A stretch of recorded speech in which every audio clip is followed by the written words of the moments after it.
పెళ్ళైనప్పుడు కూడా కనిపిస్తూనే ఉంటారు. ఓకే సరే, ఏం లేదు సార్, ఈ మ్యారేజ్ ఎలా ఉంది, మీకు ఎలా అనిపించింది ఒకసారి మాటలో?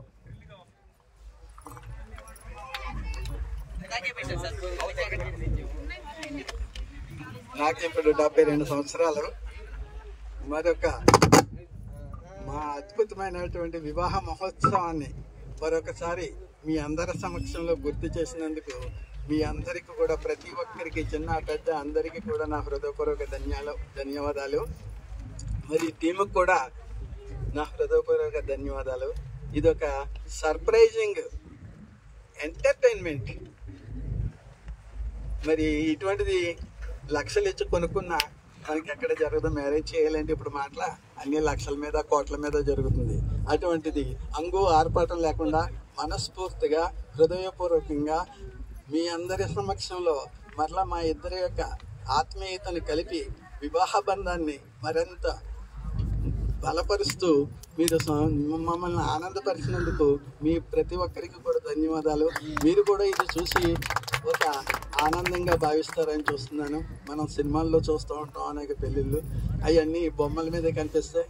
ఇది నిత్య జీవితంలో మనం చూసినటువంటి మహా అద్భుతమైనటువంటి సంఘటనగా నేను భావిస్తున్నాను.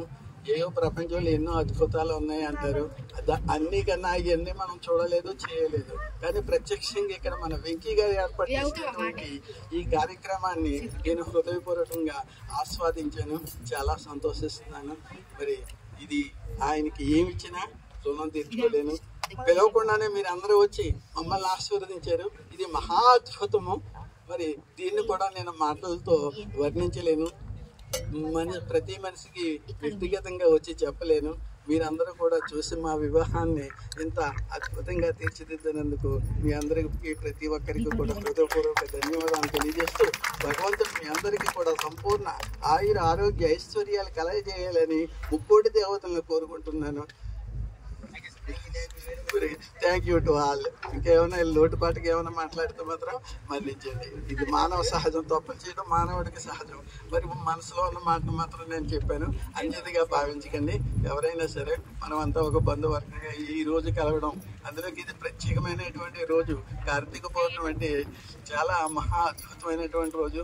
ఈ కార్తీక పౌర్ణమి రోజుని మమ్మల్ని మరి ఈ విధంగా మీ అందరి యొక్క సమక్షంలో పిలిచి ఇక్కడ ఈ వివాహ మహోత్సవం జరిపించడం అనేది నేను భగవంతునికి ఏం కోరుకోను.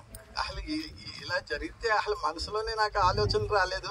మరి అనుకోకుండా మహాద్భుతంగా పరమశివుడే ఈ అవకాశాన్ని కలగజేసాడని నేను భావిస్తున్నాను. అందరికీ మరొకసారి హృదయపూర్వక ధన్యవాదాలు.